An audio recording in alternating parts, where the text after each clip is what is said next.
কেন ডিম আসলে তো ব্রেড সম্পূর্ণ নষ্ট হবে। এই যে ডিম একদম ভালো করে ছড়াই নেবেন।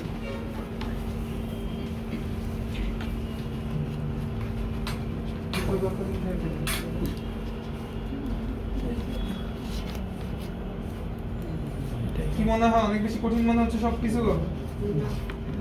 সব খালি কোটিং করছি, কোটিং মানে হচ্ছে সরি ম্যারিনেশন দিছি, ম্যারিনেশন দিয়ে এখন খালি কোটিং করছি।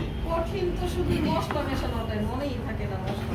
একদম তো সিদ্ধি দিয়ে দিলে কি কি মশলা আছে? পেপেল করে যায় মশলাপাতি। কিন্তু কোনটা পর কোনটা দেওয়া যাবে এই তো মনে মশলা তো বেশি থাকে না, একটু দিলাম। একজন তো আজকে বাসায় গিয়ে এগুলো সুন্দর করে নোট করবেন একদম বিশদ আকারে। এরপরে ওটা দেখলেই আপনার পুরো ক্লাস মনে আসবে। কাকে গ্রুপে দিয়ে দিবেন সব তো আপনারা এখন চান যে সব খালি গোলায় খাওয়াই দিই আপনাদের। ওইটা ডিমের সাথে আর কিছু দেওয়া হয়েছিল? নিজে কিছু করবেন না, এবার তো শুধু সব ডিম দিছে না শুধু ডিম শুধু ডিম আর পানি দিয়ে সে ময়দা দিছে কোনো? ভিডিও করেন না, ভিডিওতে পিজার একটা কমপ্লিট ভিডিও দিবেন। হ্যাঁ তাই দিতে তার এদের চলবে কিভাবে ওইভাবে দিবে কেন? আমরা তো শিখছি, আমরা জানি, কিন্তু ভিডিওটা সাথে কোনটার উপরে কোনটা দিবে এটা হলো তাহলে আমরা আসতাম। এটাই তো সিক্রেট। না দেখে বাদ দিয়ে দিবে, যেটা আমরা বুঝবো যে বাচ্চা হয়ে গেছে।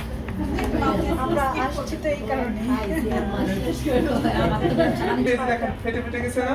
এখন আমি ডাবল কোটিং দিলে এই ফাটাগুলো সব লাভ হয়ে যাবে। এখন যদি আমি ফুল দুইবার কোটিং দেওয়ার পরে করতাম ওইটাও ফেটে ফেটে যেত, তখন কিন্তু অনেক সমস্যা। এগুলো সব দেওয়া শেষ।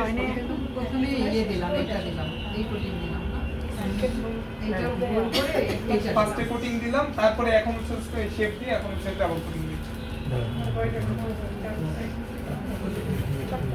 আস্তে সারি এর উপরে আগে শুধু ডিম আর পানি দিছে না, আর কিছু তো দেয় তো না। গ্যাপ করে ফেলছে। যে সাইডে ই হয় ওই সাইডে একটু তাড়াতাড়ি করে ধরলে এগুলো আমরা